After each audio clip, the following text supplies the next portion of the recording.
So just getting ready for a 4-day weekend away from the marina and doing some system checks. Turns out my bilge pump broke. What happens is when I turn the pump on, the motor's running, but the impeller is not spinning. So something broke in there, and it's probably because there's all kinds of junk in the bilge. So I need to clean the bilge out. And secondly, the float switch has probably been dead since long before I bought the boat. So another $200 at West Marine for 3 items. New Rule 2000 bilge pump, which looks to be about the same capacity as the one that's in there based on the size of the pump. And for a 34-foot trawler, this looks to be about the minimum should have installed based on what I read online. A new float switch and 3 waterproof crimp connectors. And I also picked up a bunch of non-waterproof crimp connectors that I'm going to keep in my toolbox just for troubleshooting and fixing other random things, one of which I will show you in the V-berth.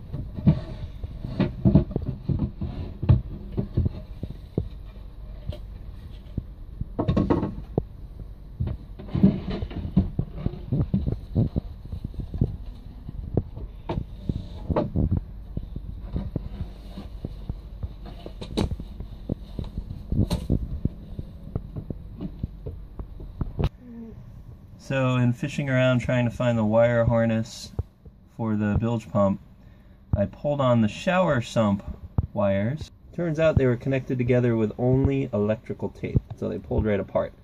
So we need to re-crimp those as well, and I'm hoping all of this only takes about 30 minutes so we can go away for the weekend. The wiring for the old bilge pump is about 2 feet, maybe 18 inches away from the pump. And 3 crimp connectors here, positive, negative, switch wire, and an inline fuse.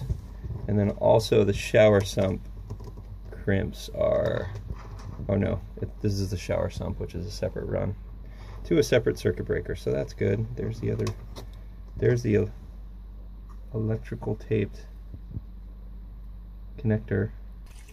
Alright, the new pump is in. Float switch as well. It's sitting in a little cup that was already here. I didn't screw it down. The previous one was not screwed in place either, so I'm going to leave that. I was a little stressed about the old hose clamp because it was so corroded I didn't think I was going to be able to get it off. But it had turned out it was completely rusted through, so it fell off when I lifted the pump up. And there goes our float switch. It just kicked on. I've got fresh water pumping in here to test everything. Also realizing, I don't know if we have water flowing. Sounds like it's sucking. Oh yeah, it's definitely moving water. This yellow hose on the right is the bilge hose. The newer, smaller diameter one to the left is the shower sump. The shower sump tees into the galley kitchen sink drain, and I got that seacock operational. The other seacock just to the right of it is the forward head that's seized in the open position, which makes me very nervous.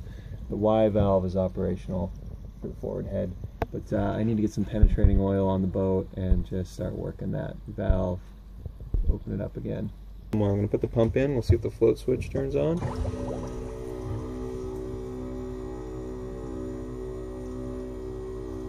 So next, let's test the breaker panel. Go ahead and turn on the breaker. I'm going to hold the float switch down. Let's see if the manual switch works. Hey, it does. Okay, and off. Turn it off.